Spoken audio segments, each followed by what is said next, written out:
Bismillah ar-Rahman ar-Rahim. Bon, dans cette vidéo, on va regarder la suite de la série numéro 3. On va traiter l'exercice 5 et l'exercice 6. Bon, commençons bien sûr par l'exercice 5.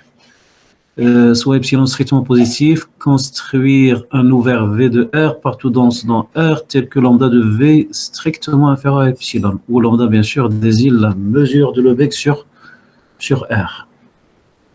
C'est un ouvert qui est partout dense dans R, et malgré ça, sa mesure est strictement inférieure à epsilon, même si epsilon est très petit. Allons-y. Pour cela, on va considérer, parce qu'on veut que V soit dense, donc on va considérer une suite dense dans Rn, c'est-à-dire soit N, une suite de nombres réels tels que l'ensemble des termes de la suite est dense dans R. Bon, par exemple, on prend DCQ, tout simplement. Donc DCQ, donc les AN sont les rationnels. Donc, Q est dénombrable, on peut l'écrire Q égale à N, N supérieur ou égal à 1. Ou n'importe quelle partie dénombrable dense dans R.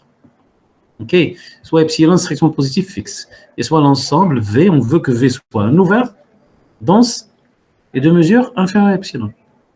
Un ouvert, donc c'est une réunion d'intervalles ouverts. Ok, dense, il faut qu'il contienne D. Ok, donc de mesure inférieure à epsilon, il faut que les intervalles utilisés soient de mesure aussi petits que cela est convenable, bien sûr. Donc, soit epsilon strictement positif, et soit V égale la réunion sur N supérieur ou égal à 1 de l'intervalle ouvert AN moins epsilon sur 2 à la puissance N plus 2, AN plus epsilon sur 2 à la puissance N plus 2. Bon, vous allez comprendre juste après pourquoi le plus 2 ici. Ok? Alors, ça c'est un intervalle ouvert, non vide, bien sûr. AN c'est le centre de cet intervalle. Donc AN appartient à V. AN appartient à V, quel que soit N. Donc D est inclus dans V. Donc déjà V est dense dans R, parce qu'il contient une partie dense. De plus, V est une réunion des nombres, et c'est une réunion d'ouvert. Donc c'est un ouvert. On sait que toute réunion d'ouvert est un ouvert. Donc déjà vous avez de manière immédiate que V est un ouvert dense dans R. Reste à montrer que sa mesure lambda de V est strictement inférieure à epsilon. Bon, par exemple, il suffit de montrer que lambda de V est inférieur ou égal à epsilon sur 2. Ok. Donc ce qu'on va faire, on va montrer que lambda de V est inférieur ou égal à epsilon sur 2. Bon. Là, c'est une réunion dénombrable d'ouverts de R qui ne sont pas nécessairement disjoints de A2, bien sûr. Ils ne sont pas disjoints de A2, ça c'est sûr. Donc, on ne peut pas utiliser la sigma-additivité, mais on peut utiliser la sigma-sous-additivité. Lambda de V est inférieur ou égal à la somme des mesures. Donc, lambda de V est inférieur ou égal à sigma de n égale 1 plus l'infini, lambda de cet intervalle. Et lambda de cet intervalle, c'est sa longueur. Sa longueur, c'est cette borne-là moins cette borne-là. Donc, ça vous fait 2 fois epsilon sur 2 à la puissance n plus 2. C'est-à-dire epsilon sur 2 à la puissance n plus 1. OK ? Donc, ils ont la même longueur, ces intervalles. Donc, c'est sigma de n égale 1 plus infini, epsilon sur 2 à la puissance n plus 1. Epsilon sur 2 à la puissance n plus 1, c'est la longueur de cet intervalle. OK? Donc, epsilon est une constante, il ne dépend pas de n. Donc, je peux factoriser par epsilon sur 2 ici. En factorisant par epsilon sur 2, il nous reste sigma de n égale 1 plus infini, 1 sur 2 à la puissance n. Et on sait que cette somme, c'est 1. C'est exactement 1, parce qu'on commence à partir de n égale 1. Okay. Donc cette somme c'est 1, donc on obtient epsilon sur 2. Donc on a montré que lambda de V est inférieur ou égal à epsilon sur 2, donc il est strictement inférieur à epsilon. C'est la raison pour laquelle on a pris ici n plus 2, pour avoir ici epsilon sur 2, pour que ça soit strictement inférieur à epsilon. Ok. On peut prendre epsilon sur 2 à la puissance n plus 1, mais vous allez voir lambda de V inférieur ou égal à epsilon. Ok. Bon, donc, il vaut mieux prendre epsilon sur 2 à la puissance n plus 2 pour avoir strictement inférieur, comme c'est demandé dans l'exercice. Oui, donc le raisonnement est simple, il est très simple à comprendre. Il n'y a pas de difficulté. Donc, passons à l'exercice 6.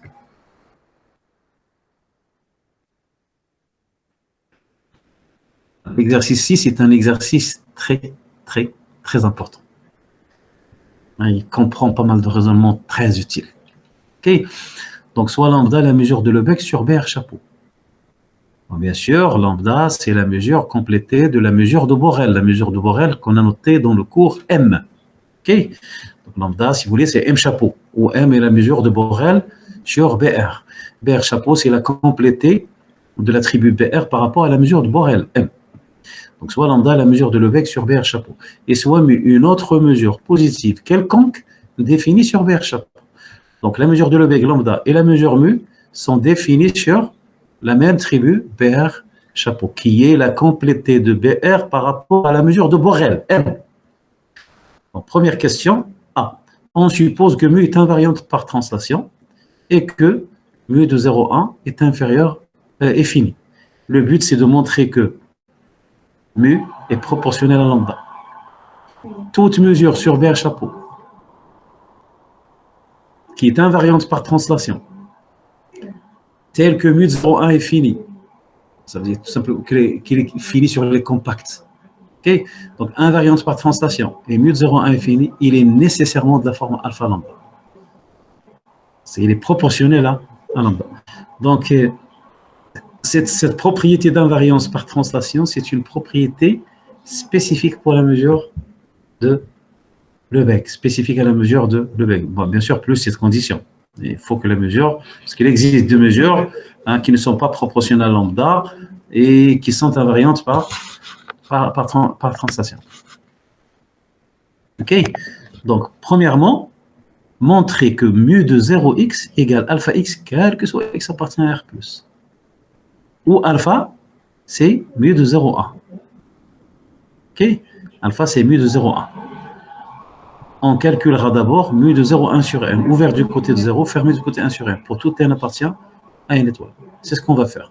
Donc, on va calculer d'abord mu de 0,1 sur n. Bon, bien sûr, d'après ce qu'on nous donne, on doit trouver alpha fois 1 sur n. C'est-à-dire, on doit trouver alpha sur n.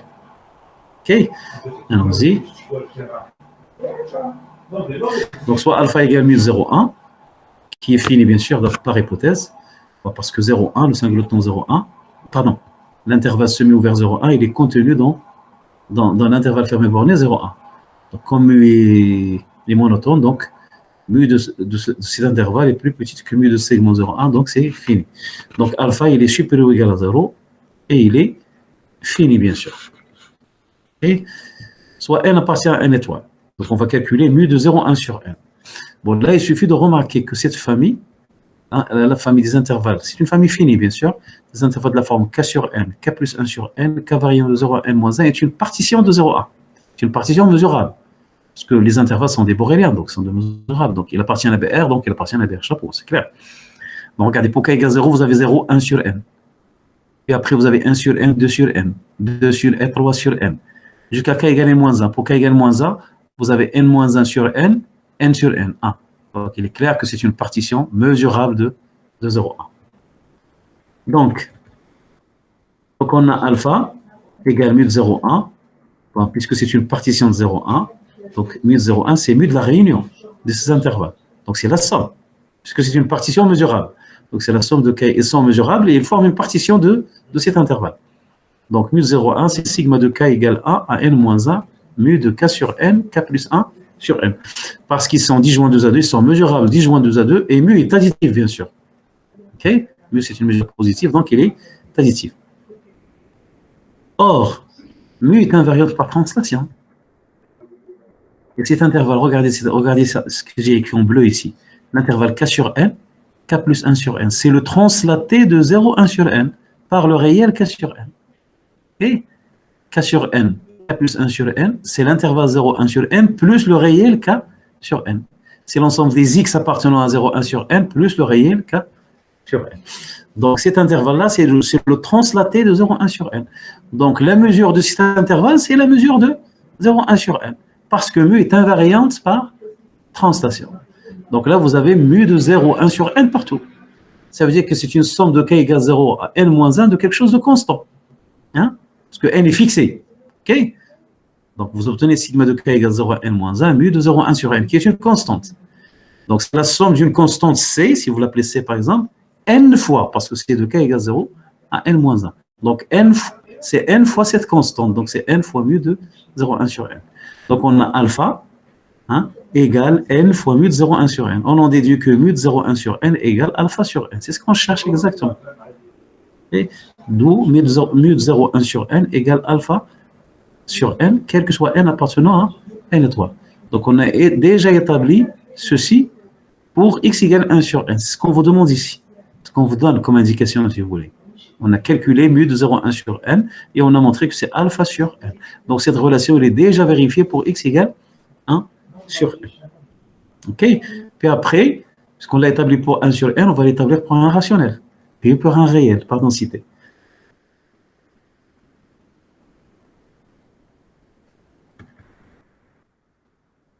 Donc, je prends un rationnel positif. Soit qu'un rationnel positif. Alors, m s'écrit, x s'écrit m sur n, avec m appartient à n, et n appartient à n étoile, puisque x est un nombre rationnel positif. Donc, x égale m sur n, avec m appartient à n, et n appartient à n étoile. Si m égale 0, c'est-à-dire si x égale 0. Okay? Donc, si m égale 0, on a mu de 0x, puisque x égale 0, donc c'est mu de vide. C'est l'intervalle 0, 0. Ouvert du côté de 0, fermé du côté de 0. Donc, c'est mu de vide, c'est 0. C'est alpha fois 0. Donc, la relation est vérifiée pour x égale 0. OK? Si maintenant m appartient à une étoile, c'est-à-dire si x est différent de 0, c'est un rationnel non nul. Donc, si m appartient à une étoile, vous avez donc ici 0x, c'est l'intervalle 0, m sur n. Donc, c'est 0, 1 sur n, union 1 sur n, 2 sur n, union 2 sur n, 3 sur n, jusqu'à m moins 1 sur n, m sur n. Donc, cette famille d'intervalles-là, semi-ouvert bien sûr, k sur n, k plus 1 sur n, k compris entre 0 et m moins 1. Donc, regardez, pour k égale 0, vous avez 0, 1 sur n. Pour k égale 1, vous avez 1 sur n, 2 sur n. Pour k égale m moins 1, vous avez m moins 1 sur n, m sur n, c'est-à-dire x. Hein, m sur n, c'est x. Donc, ces intervalles, cette famille-là, cette famille finie, forme une partition mesurable de 0x. Ce sont des boréliens, ils appartiennent à BR, donc ils appartiennent à BR chapeau, et ils sont disjoints 2 à 2, et leur réunion, c'est 0x. Donc, ils forment une partition mesurable de 0x. Par conséquent, mu de 0x, c'est la mesure de la réunion, c'est la somme des mesures, puisque mu est additive. Donc, c'est sigma de k égale 0 à m moins 1, c'est similaire au raisonnement précédent. Donc, c'est sigma de k égale 0 à m moins 1 de mu de k sur n, k plus 1 sur n. Or, cet intervalle, hein, c'est l'intervalle 0, 1 sur n plus k sur n, comme on l'a vérifié ici. On l'a expliqué ici plutôt. K sur n, k plus 1 sur n, c'est 0, 1 sur n plus k sur n. C'est-à-dire c'est le translaté de cet intervalle-là par ce nombre réel, k sur n. Donc, puisque mu est invariante par translation, la mesure de cet intervalle, c'est la mesure de 0, 1 sur n. Donc là, j'obtiens une somme de k égale 0 à n moins 1 d'une constante.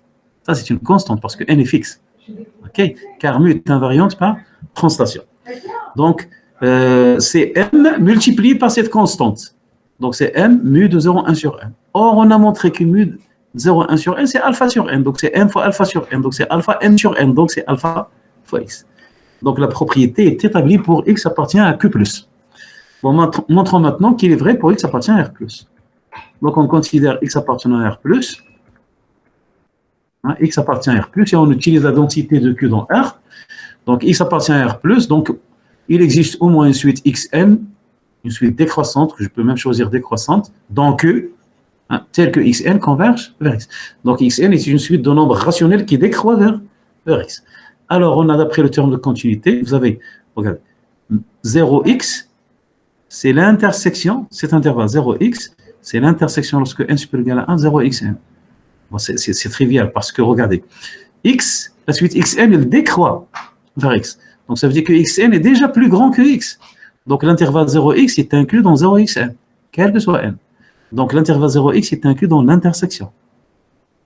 Donc, déjà, vous avez une inclusion immédiate, OK? Parce que la suite xn est décroissante vers x. Ça veut dire que, parce que les xn sont plus grands que x. Donc, cet intervalle est contenu dans chacun de ces intervalles. Donc, il est contenu dans leur intersection. Et comme xn décroît tant vers x, alors vous avez l'égalité. Okay, donc 0x égale l'intersection. Donc mu de 0x c'est mu de l'intersection. Comme cette suite d'intervalles est décroissante, hein, parce que x est décroissant vers, parce que la suite xn est décroissante vers x, alors mu de l'intersection, c'est la limite d'après le théorème de continuité. Hein, et la suite 0xn est décroissante en tant que suite d'ensemble, hein, de borélien même, est décroissante. Et vous avez vous avez une condition, il faut qu'il existe un N0 tel que mu de A N0 soit fini. Bon, il suffit d'apprendre pour X1, pour N égale 1. Vous avez mu de 0 X1, c'est alpha X1 d'après le cas précédent. Parce que X1 appartient à Q. OK? Donc, mu de 0 X1 égale alpha de X1, c'est fini. C'est vrai pour tout Xn. Tous ces ensembles sont de mesures finies d'après le cas précédent. Donc, on peut appliquer le théorème de continuité. Donc, c'est la limite quand n tend vers plus infini de mu de 0xn. Or, mu de 0xn, d'après le cas précédent, c'est alpha xn. Donc, vous avez la limite quand n tend vers plus infini de alpha xn. Donc, on se ramène à la limite d'une suite de nombres réels. OK? Xn, il tend vers x. Donc, alpha xn tend vers alpha x. Ce qui achève donc la démonstration.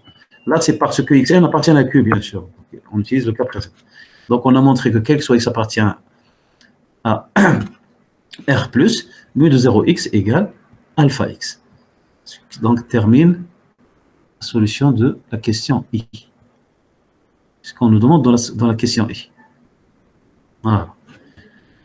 On déduit que mu est proportionnel à lambda. Ça veut dire, bon, bien sûr, il faut montrer que mu égale alpha lambda. Regardez ici, que mu de 0x égale alpha x, c'est-à-dire égale alpha fois lambda de 0x. C'est ce qu'on a montré. Donc, bien sûr, de manière naturelle, on va montrer que mu égale alpha lambda. C'est-à-dire, on va montrer que mu de A égale alpha lambda de A, quel que soit A appartient à chapeau. Bon, pour cela, il suffit d'établir d'abord pour VR. Mais pour l'établir pour VR, il suffit d'établir pour AR, l'algèbre de Borel. Et pour l'établir pour l'algèbre de Borel, il suffit d'établir pour la semi-algèbre S0 qui engendre AR.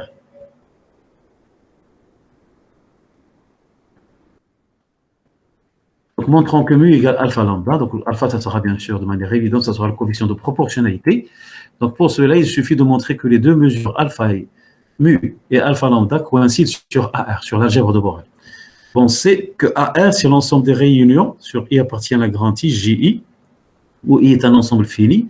JI est un intervalle qui appartient à la semi-algèbre S0, et les JI sont 2 à 2 disjoints.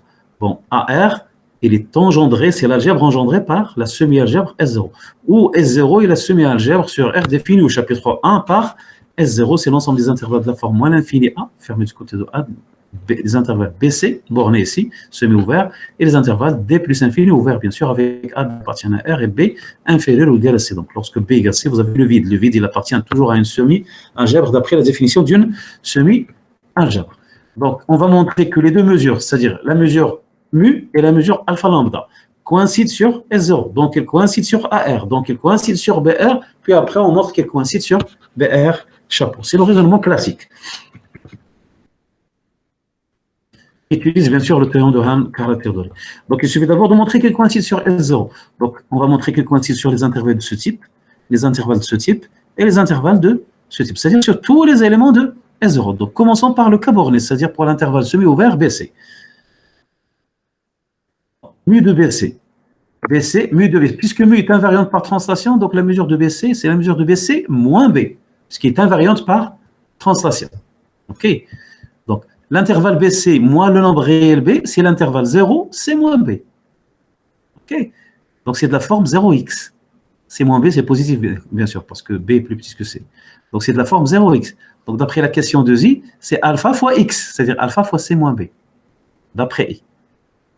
Et C moins B, c'est lambda de BC. Donc, c'est alpha fois lambda de BC.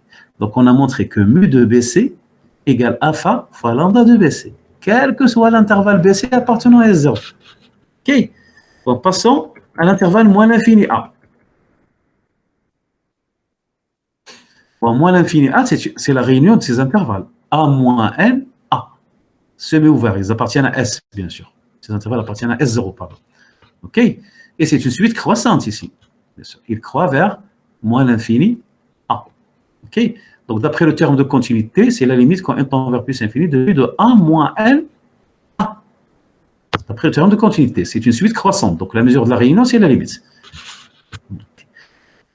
Et mu de 1 moins A, d'après le cas précédent, c'est-à-dire d'après ce cas-là, regardez, mu de BC, semi-ouvert, égale alpha fois lambda de BC. Donc, mu de 1 moins NA, c'est alpha fois lambda de 1 moins NA. Donc, on obtient la limite, d'après le cas précédent, on obtient la limite quand n tend vers plus infini, alpha fois lambda de 1 moins N Ah, là, il y a une petite discussion à faire. Attention, si alpha égale 0, ça c'est 0. C'est une suite constante, il est nul. Donc sa limite, c'est 0. OK? Si alpha est strictement positif, donc c'est alpha fois la limite de lambda de 1 moins n. OK? Si alpha est strictement positif. Donc c'est alpha, je peux mettre alpha ici à l'extérieur. Donc c'est alpha fois la limite quand n tend vers plus infini de lambda de 1 moins n. Donc en appliquant le théorème de continuité dans le cas où alpha est strictement positif, on obtient alpha lambda de moins l'infini. Ah. OK? Donc on obtient 0. Dans les deux cas, on obtient alpha lambda de moins l'infini. Parce que même pour alpha égale 0, 0 fois l'infini, c'est 0. D'après la convention, 0 fois l'infini égale 0. OK? Donc là, on est obligé de distinguer le cas alpha égale 0 et alpha strictement positif. Parce que alpha égale 0, il faut utiliser la convention. 0 fois l'infini égale 0. Donc dans les deux cas, on obtient alpha fois lambda de moins l'infini. C'est-à-dire c'est 0 si alpha égale 0, plus d'après la convention, bien sûr. C'est plus infini si alpha est strictement positif. Donc on a montré aussi que mu de moins alpha lambda, mu de moins l'infini a, c'est alpha fois lambda de moins l'infini. De même, on montre que mu de d plus l'infini égale alpha fois lambda de d plus l'infini en utilisant un raisonnement similaire au raisonnement précédent. Donc mu et alpha lambda, elles coïncident sur la semi-algèbre S0. Par suite, elles coïncident sur AR, puisqu'elles sont additives. Revenons, regardez AR. Si je prends un élément de AR, c'est une réunion finie d'éléments de S0 qui sont disjoints de Z2. Donc si je prends mu de la réunion, c'est la somme, parce que mu est additive. Ok, c'est la somme sur I appartient à I de mu de JI. Or, mu et alpha lambda coïncident sur S0. Et JI appartient à S0. Donc j'obtiens sigma sur I appartient à I de alpha lambda de JI. C'est bon? Donc on montre facilement que mu et alpha lambda coïncident sur AR, puisque les éléments de AR prennent cette forme-là. Et les deux mesures mu et alpha lambda sont additives, bien sûr. Donc elles coïncident sur AR puisqu'elles sont additives.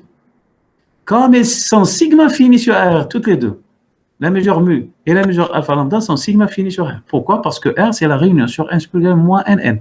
Cet intervalle appartient à S0, donc elle appartient à R. Lambda de cet intervalle, c'est 2n, c'est fini. Mu de cet intervalle, c'est mu de moins nn, c'est alpha lambda de moins n sur n, donc c'est fini. Donc c'est alpha fois 2n, donc c'est fini. Donc ils sont sigma finis sur l'algèbre AR. Et elles coïncident sur AR. Elles sont toutes les deux sigma finis sur AR, donc elles coïncident sur BR, d'après le théorème de Han-Karatirtori. Donc elles coïncident sur BR, sur la sigma algèbre engendrée par AR, c'est-à-dire sur BR. Donc on a établi que mu égale alpha lambda sur BR, c'est-à-dire ceci. Mu de A égale alpha lambda de A, quel que soit A appartient à BR. Donc là, c'est lambda de A, c'est aussi M de A, la mesure de Borel, c'est la même chose, puisque A est un borélien. Et sur les boréliens, bien sûr, lambda et M sont égales. Lambda et M coïncident sur l'attribut borélien. Donc on a mu de A égale alpha lambda de A, c'est aussi alpha M de A, quel que soit A appartient à BR. Reste à montrer qu'elles coïncident sur BR chapeau, parce qu'elles sont définies sur l'attribut BR chapeau. Donc soit A chapeau égale A union N appartenant à BR chapeau. Bien sûr, A appartient à BR et appartient à NM, où M est la mesure de Borel sur BR. N'oubliez pas que BR chapeau, c'est la complété de BR par rapport à la mesure de Borel M.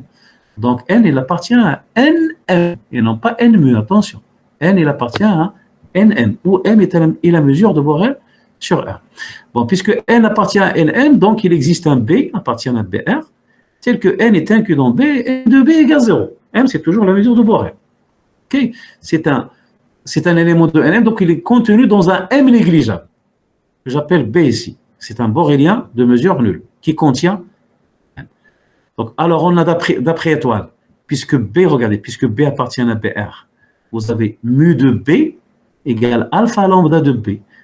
Et alpha lambda de B, c'est alpha M de B. Donc c'est 0, parce que M de B égale 0. Donc vous avez mu de B égale alpha lambda de B, c'est alpha M de B égale 0, parce que B appartient à BR, c'est un borélien. N n'est pas un borélien, attention. N, il est contenu dans un borélien de mesure nulle. N, c'est un élément de BR chapeau. Ce n'est pas nécessairement un borélien. B, il est contenu dans un borélien de mesure nulle. Donc, par suite, mu de N égale 0. Parce que vous avez, regardez, vous avez mu de B égale 0. Et n, il est inclus dans B. OK? Donc, mu de n égale 0, bien sûr. Parce que mu est défini sur BR chapeau, la mesure mu. Et n, il appartient à BR chapeau. Mu de B égale 0. Et n, il est inclus dans B. Et n appartient à BR chapeau. Donc, mu de n égale 0. Donc, par suite, mu de n égale 0. Et on a alors mu de A. Il est inférieur à mu de A chapeau. Parce que, regardez, A, il est inclus dans A chapeau. Donc, mu est une mesure positive. Donc, mu de A est inférieur à mu de A chapeau. Mu de A chapeau, il est inférieur ou égal à mu de A plus mu de n. Parce que mu est additive. OK? Mais mu de n, c'est 0. Donc, ça, c'est mu de A. Donc, on a montré que mu de A chapeau égale mu de A. OK? Mu de A chapeau égale mu de A. Bon, et là, on résulte que mu de A chapeau, pardon.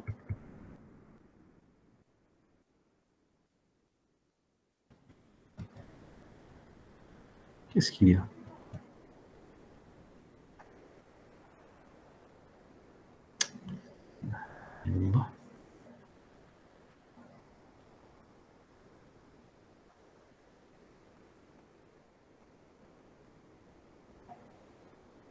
Donc, il en résulte que mu de A chapeau égale mu de A. Et mu de A, c'est alpha lambda de A, d'après étoile. D'après ceci. Mu de A égale alpha lambda de A, quel que soit A appartient à BR. Bon, A, il appartient à BR.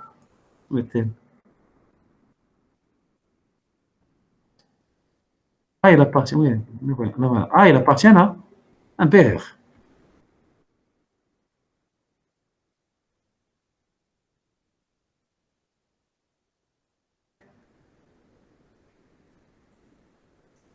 C'est vraiment incroyable ça.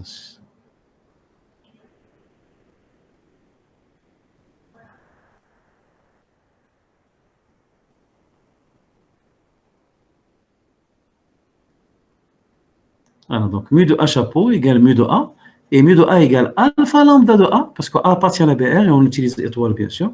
Alpha lambda de A, c'est alpha M de A, parce que A est un borélien, ok? Et M de A, par définition, c'est lambda de A chapeau. Parce que A chapeau, c'est A union M. Ok?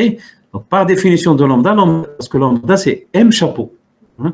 Donc, lambda de A chapeau, c'est M de A. Donc, on a montré que mu de A chapeau égale alpha lambda de A chapeau, quel que soit A chapeau appartenant à, regardez, quel que soit A chapeau appartenant à BR chapeau. Donc, on a montré que mu égale alpha lambda sur BR chapeau. Donc, il coïncide sur BR chapeau. Ce qui achève donc cette question.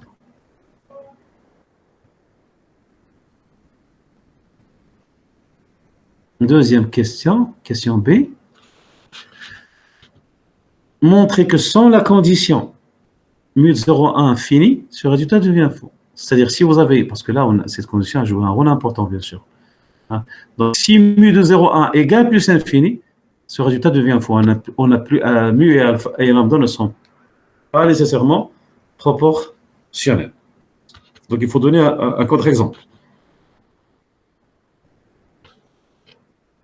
Donc, si mu de 0 à 1 égale plus infini, le résultat de Z est faux en général, comme le prouvent les deux exemples suivants. Donc, je donne ici deux exemples. Premier exemple, à la mesure, c'est une mesure triviale, mu 0 de A égale 0 si A égale le vide, plus l'infini égale si A est différent de vide. Donc, c'est une mesure infinie, il prend l'infini partout, sauf pour A égale le vide. Et ceci, quel que soit A, appartient à la BR chapeau. Bon, il est clair que c'est une mesure positive. Vous avez mu de 0,1 égale plus infini, parce que 0,1 est différent de vide. On est dans ce cas-là. 0,1 il est différent de vide, donc mu 0,01 égale plus infini. Donc la condition mu de 0,1 infini n'est pas vérifiée pour cette mesure. Bon, mu 0 est une mesure positive sur BR chapeau et invariante par translation. Bon, pourquoi elle est invariante par translation? Parce que regardez, parce que A différent de vide équivalent A plus A différent de vide. A égale le vide équivalent A plus A égale le vide. Parce que par convention, le translaté de l'ensemble vide, c'est l'ensemble vide. Okay? Donc A différent de vide, c'est équivalent à A plus A différent de vide. Par conséquent, A égale vide, c'est équivalent à A plus A égale le vide. Donc vous avez A et A plus A ont toujours la même mesure. Parce que regardez, mu 0 de A, c'est 0, c'est A égale le vide. Plus infini, c'est A est différent de vide. Ok? Mais A et A plus A sont de même nature. Soit elles sont vides tous les deux, soit elles sont non vides tous les deux. Donc mu 0 de A égale mu 0 de A plus A. Donc mu 0 est invariante par translation grâce à ça, grâce à cette équivalence. De plus, cette mesure 1 n'est pas proportionnelle à lambda, c'est-à-dire qu'il n'existe aucun alpha appartenant à R+, tel que mu0 égale alpha lambda. Regardez, mu0 de 1, il est non vide, donc sa mesure c'est plus infini. Okay. Par contre, alpha fois lambda de 1, lambda de singleton 1 c'est 0. Donc c'est alpha lambda de 1 égale 0, quel que soit alpha appartient à R+. Donc ils sont différents. Mu0 de 1 du singleton 1 est différent de alpha fois lambda de singleton 1, quel que soit alpha appartient à R+. Donc ils ne sont pas proportionnels. Okay. Parce que, voilà la cause. Parce que mu0 de 0,1 égale plus l'infini. Je vous donne un deuxième exemple, c'est la mesure de dénombrement sur BR chapeau. Vous savez bien que la mesure de dénombrement est définie sur BR chapeau, donc on peut considérer sa restriction à BR chapeau, c'est une mesure positive bien sûr sur cette tribu. Alors, mu d de A, c'est le cardinal de A, c'est A est fini, c'est plus infini, c'est A est infini. Elle ne vérifie pas la condition mu d de 0,1 fini, parce que vous avez mu d de 0,1 égale plus infini, puisque c'est un ensemble infini. 0,1 est un ensemble infini, donc la mesure de dénombrement de cet ensemble, c'est plus infini. Mu d est une mesure positive sur BR chapeau qui est invariante par translation. Bon, pourquoi il est invariante par translation? Parce que A est fini équivalent A plus A est fini. Ceci quel que soit A appartient à R. A est fini équivalent A plus A fini. Donc ça veut dire que A et A plus A, soit ils sont tous les deux finis, soit ils sont tous les deux infinis. Donc ils ont la même mesure. S'ils sont finis, leur mesure c'est le cardinal de A. Et le cardinal, dans ce cas, le cardinal de A, c'est le cardinal de A plus A, bien sûr. C'est immédiat. Okay. S'ils sont tous les deux infinis, leur mesure, c'est plus l'infini. Donc, il est clair que mu d est invariante par translation, qui n'est pas proportionnelle à lambda, pour des raisons similaires aux précédentes. Parce que regardez, mu d de singleton 1, c'est le singleton 1, parce que c'est son cardinal, il est fini. Okay. Par contre, lambda du singleton 1, c'est 0. Donc, alpha fois lambda de singleton 1, c'est 0, quel que soit alpha appartient à R+. Donc, mu d de singleton 1 est différent de alpha lambda de singleton 1, quel que soit alpha appartient à R+. Voilà, parce que cette condition, vous avez la mu d de 0,1 égale plus infini. C'est à cause de ça. Donc, ils ne sont pas proportionnels. Même si elles sont, même s'il est invariante par translation. Que ce soit mu0 ou mu d, elles sont invariantes par translation, mais elles ne sont pas proportionnelles à la mesure de Lebesgue. Donc, on passe à la deuxième question, on termine par la deuxième question. Qu'est-ce qu'il dit alors? La deuxième question, donnez des exemples où mu est invariante par symétrie. Donnez des exemples où mu est invariante par symétrie, c'est-à-dire lambda de moins A égale lambda de A. Quel que soit A appartient à BR chapeau.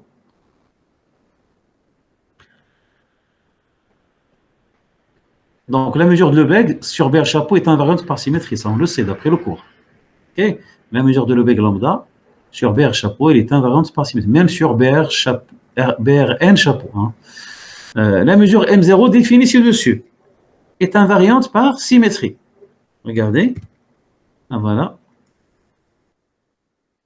Cette mesure-là, définie sur BR chapeau, elle est invariante par symétrie. C'est-à-dire mu0 de moins A égale mu0 de A. Pourquoi? Parce que vous avez A égale le vide, équivalent moins A égale le vide. A différent de vide, équivalent moins A différent de vide. Ça veut dire que A et moins A, soit ils sont vides tous les deux, soit ils sont non vides tous les deux. Donc ils ont la même mesure par mu0. Donc c'est une mesure qui est invariante par translation. Puisqu'on a, quel que soit appartient à BR chapeau, A différent de vide, équivalent moins A différent de vide. La mesure de dénombrement est invariante par symétrie sur BR chapeau, puisqu'on a, quel que soit A appartient à BR chapeau, A est fini, équivalent moins A est fini. Et dans le cas où ils sont finis, ils ont le même nombre d'éléments. Bien sûr. Si A est fini, équivalent moins A est fini. A est infini, équivalent à moins A est infini. Et dans le cas où ils sont finis, ils ont le même nombre d'éléments. Donc vous avez mu d de A égale mu d de moins A. Voilà. Merci, à une autre vidéo, Inch'Allah.